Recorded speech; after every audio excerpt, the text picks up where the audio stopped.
Querida Igreja do Senhor, amados irmãos, amigos internautas, cumprimento-vos com a paz do Senhor e Salvador Jesus Cristo.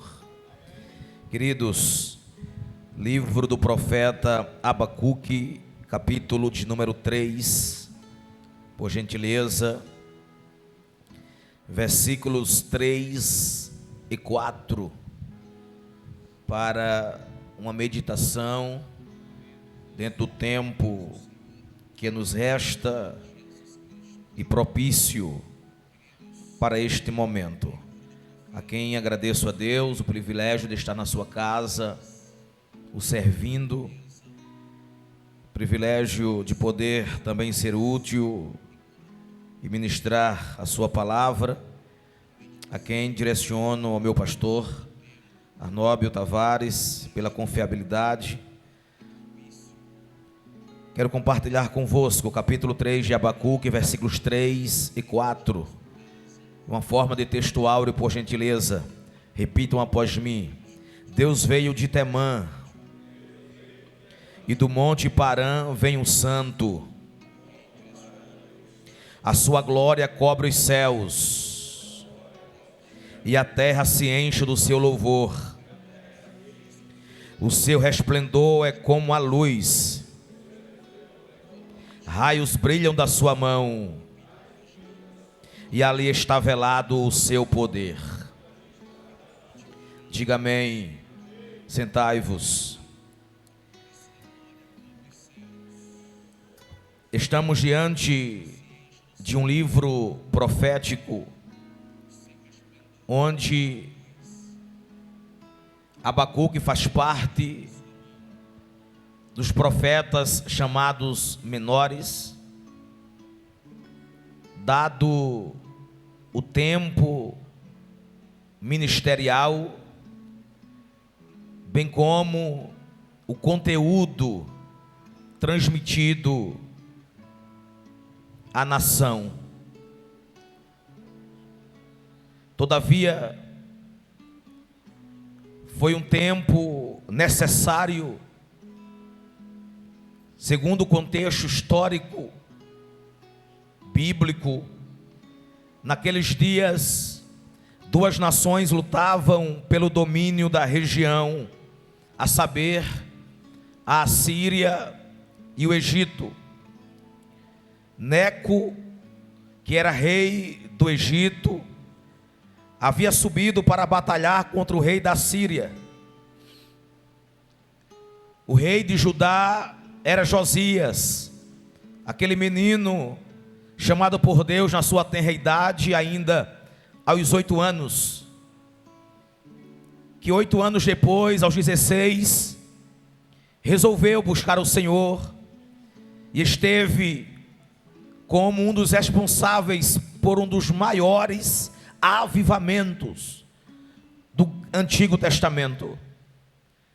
Era a volta do culto a Deus, era a volta da celebração pascual, era a volta da verdadeira adoração.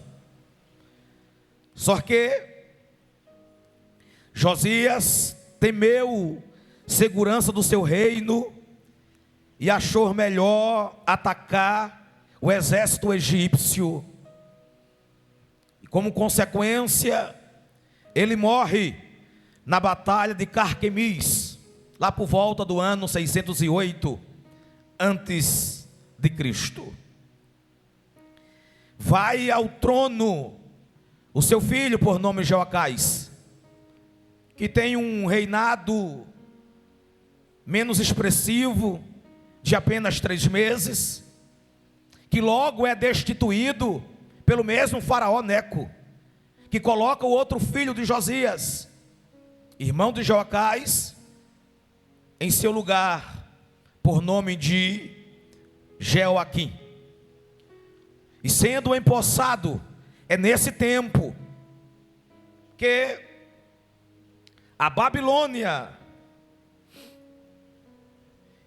que após a morte de Nabucodonosor, o criador da dinastia babilônica, começa a reinar o seu filho por nome de Nabucodonosor, que construiu alguns empreendimentos.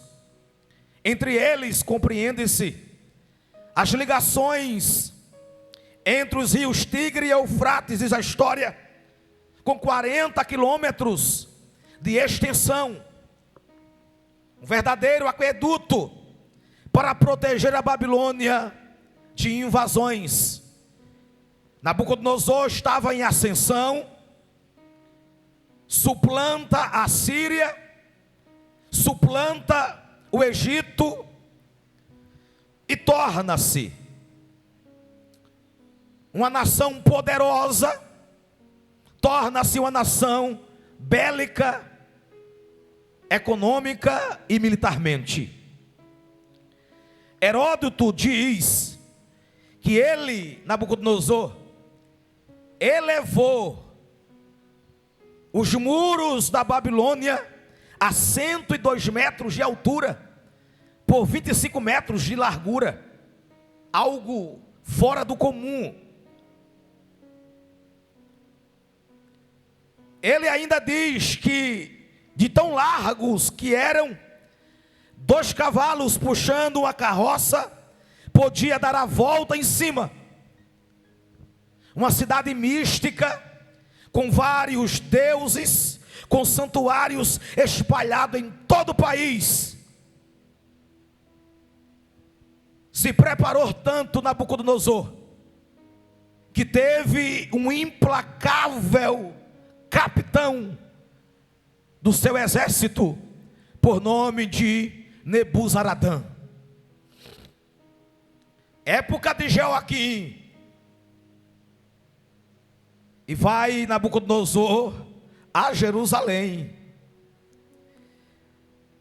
sitiar a cidade, cercar os seus muros, invadir a cidade, destruir o templo, derrubar os seus muros, queimar as suas portas e levar o povo para o cativeiro. Jeremias e Abacuque são contemporâneos. Ambos têm a mensagem de Deus de advertência para que o povo se arrependesse. Essa vitória de Nabucodonosor consolidou a Babilônia como uma potência mundial em ascensão. Mas escute, quando nesse período que a Babilônia já era essa potência mundial, que a invasão de Judá era iminente, que Nabucodonosor já havia derrotado os egípcios, trouxe como consequências a insegurança física, social, moral e sobretudo espiritual do povo. É quando você lê o capítulo 1 de Abacuque e não entende tanta interrogação. São pelo menos 7 perguntas diretas que Abacuque faz. Dentre elas, ele diz: até quando, Senhor, clamarei e tu não me responderás? Eu gritarei violência e tu não me escutarás, tu não me livrarás. Abacuque não concebia a ideia de que um rei ímpio, pagão, como Nabucodonosor, pudesse ser o chicote de Deus para punir uma nação justa como Judá. Ele interroga, ele vê Judá sendo castigado pelos caldeus, ele percebe que a lei está se afrouxando, que a justiça não se manifesta, que há agressão, que há crime, que há imoralidade, que há idolatria. Abacuque se queixa sobre a injustiça social, até que ele tem uma compreensão. E a partir do versículo 12 do capítulo 1, ele ora dizendo: não és tu desde a eternidade, ó Senhor, não morreremos. Ó Senhor, para executar juízo, puseste aquele povo, tu, ó rocha, e o fundaste para servir de disciplina. Glória a Deus. Capítulo 2 chega. É Abacuque tomando uma iniciativa diferente. De ao invés de interrogar, de querer uma resposta de Deus para as suas queixas, ele diz: eu vou me colocar na minha torre de vigia. Eu vou subir na fortaleza. Os irmãos sabem que toda cidade forte, fortificada, armada, poderosa, protegida, tinha uma torre, onde ficava um atalaia, onde ficava um mensageiro, que servia para alertar ao chefe da cidade de alguma invasão, para avisar se algum profeta vinha para entregar algum tipo de mensagem. E Abacuque disse: eu serei esse atalaia, eu serei esse vigia, e eu me posicionarei lá, e eu vigiarei para ver o que Deus vai me dizer, e que resposta eu terei quando eu for arguido. Não demorou muito tempo. Quando nós nos posicionamos para ouvir Deus falar, quando nós tomamos a decisão de se colocar como atalaia, como porta-voz, como receptor da mensagem de Deus, aleluia, não demora para Ele nos responder. Aqui estamos por convocação na torre de vigia, não para interrogar Deus, porque isto ou aquilo está acontecendo, mas sim para termos a resposta dEle diante da situação que nós enfrentamos. Aí Deus fala: Abacuque, escreve esta visão, coloca ela gravada sobre tábuas, para aquele que possa correndo. Era uma espécie de outdoor. Quem estiver passando pela cidade, pela estrada, quem estiver próximo ou longe, possa ver,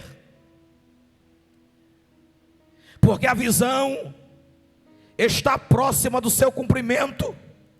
Há um tempo determinado, sim. Se apressa para o fim, ela não vai falhar.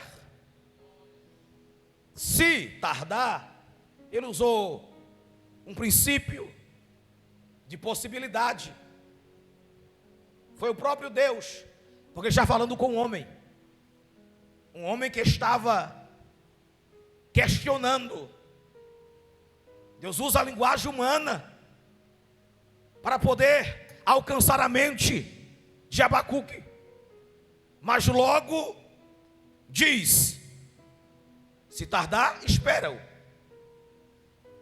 porque certamente virá, não tardará. A palavra de Deus, ela não falha, ela prevalece, ela permanece intacta.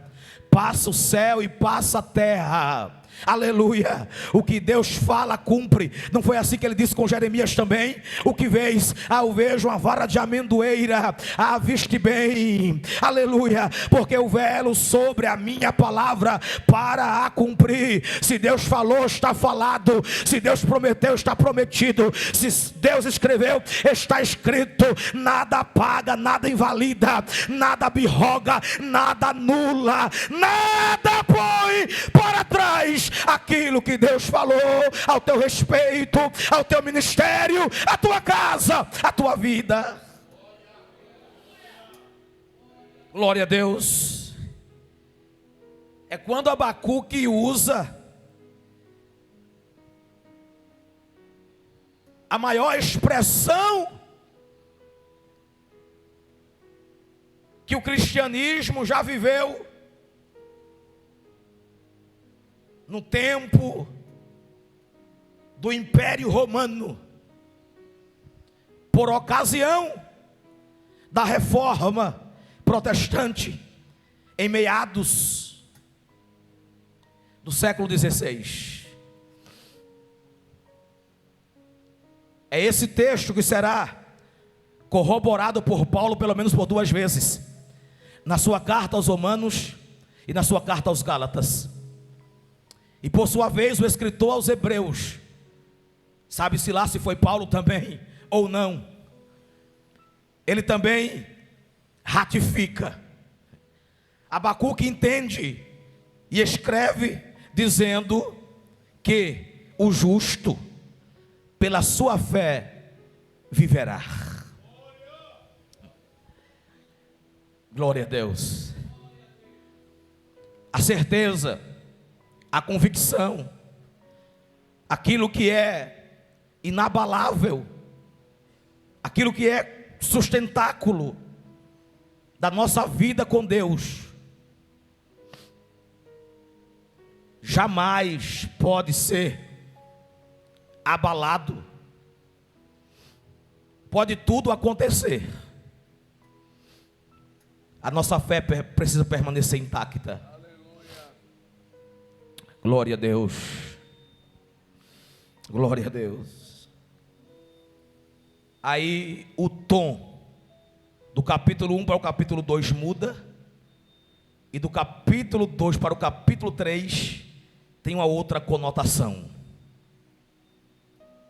Ao capítulo 3 começa dizendo: oração do profeta Abacuque sob forma de canto.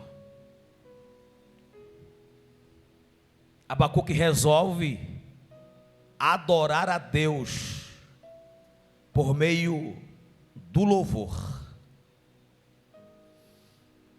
E ele entende que deve começar orando.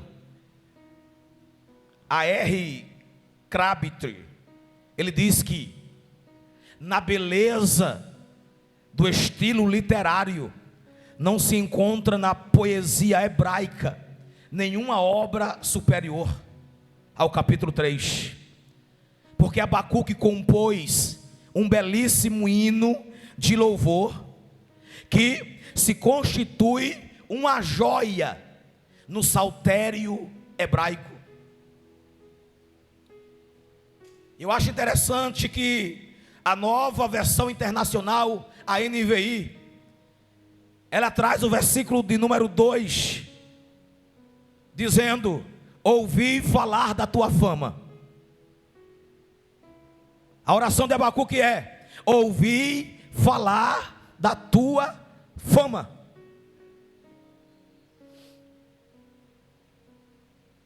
Não só ouvi, Senhor, mas quando ouvi, eu tremi diante dos teus atos.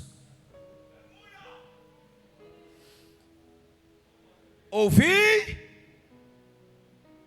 tremi e logo pedi: realiza de novo em nossa época as mesmas obras.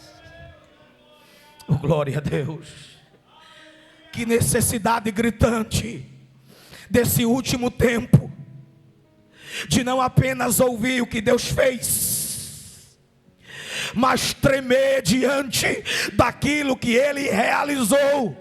Mas não somente ouvir, não somente tremer diante do que Ele fez, mas também pedir em nossa alma, em nosso coração, em nossa oração, que Ele realize neste tempo o que Ele fez há tempos passados. Orebe Kahassamantorabai. São as tuas declarações, Senhor, que me deixou alarmado. As tuas declarações.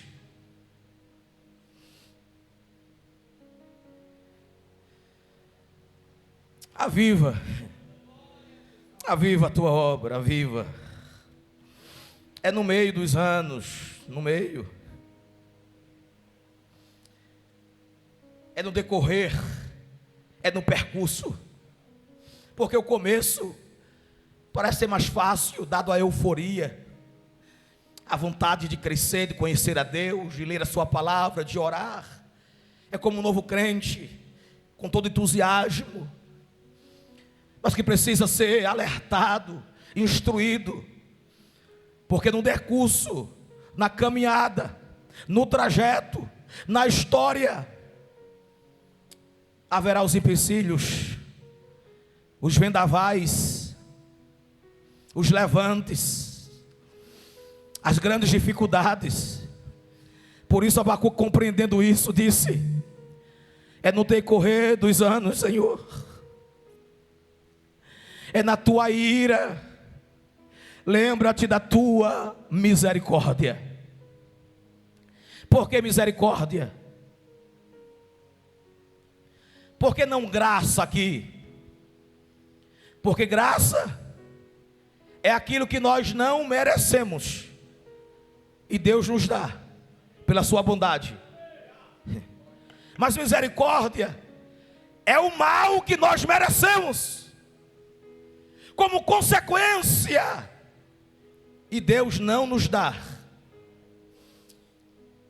porque resolve nos ensinar pelo seu amor e pela sua bondade. Dentre aquilo que Abacuque ouviu, é o texto que nós lemos. Eu já concluo em 10 minutos. Ele disse: Deus veio de Temã, o santo do monte Parã. A maioria dos comentaristas concordam que era uma alusão aos feitos de Deus a partir do Êxodo, quando tira Israel do Egito e com mão forte o conduz pelo deserto.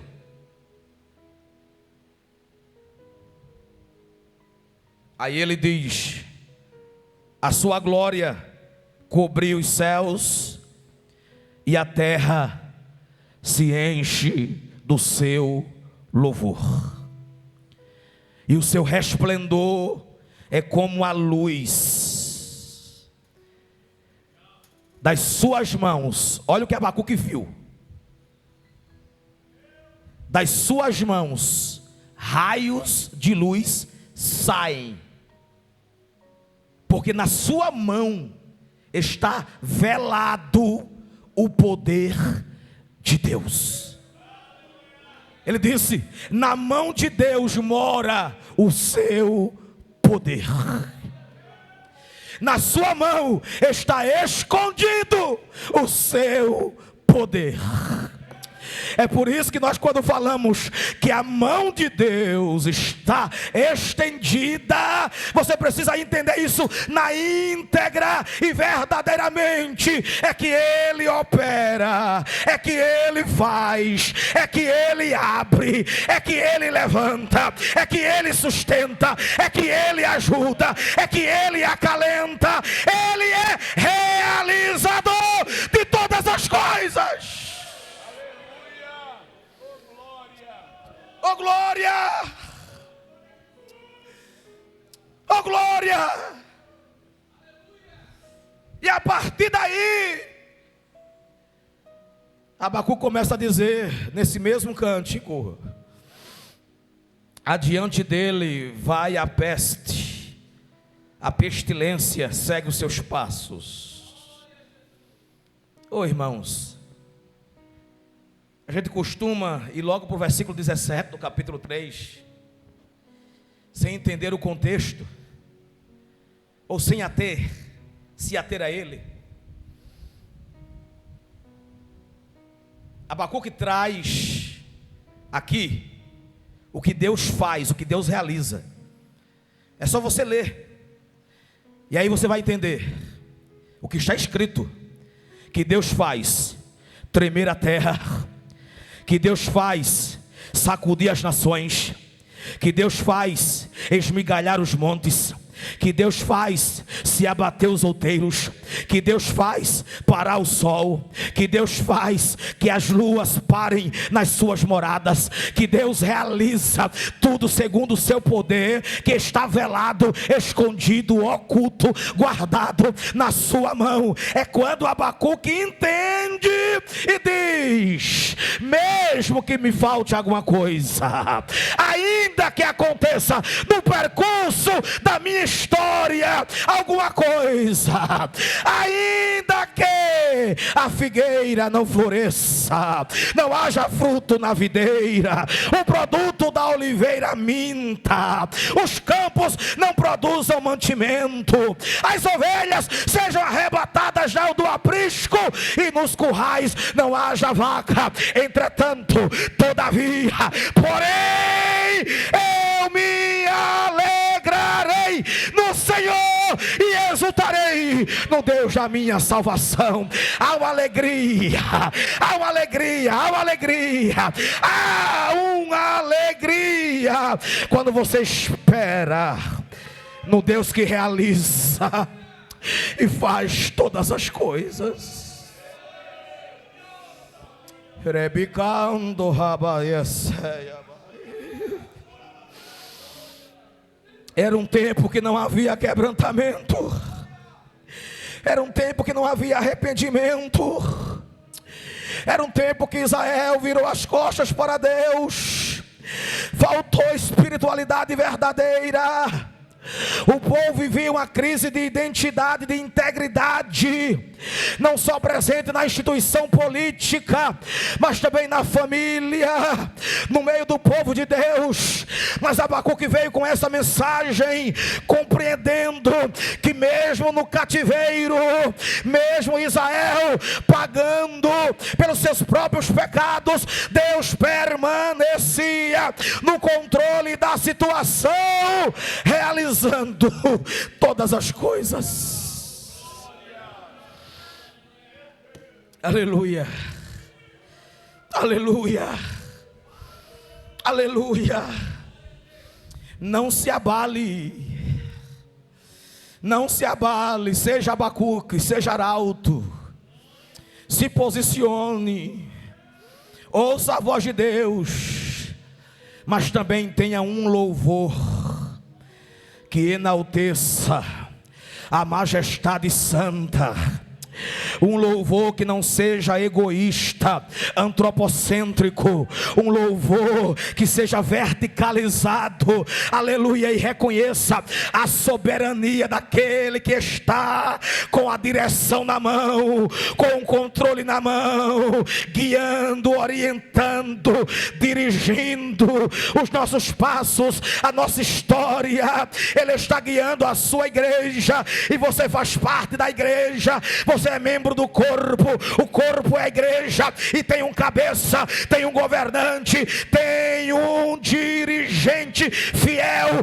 supremo pastor, que está, aleluia, controlando tudo.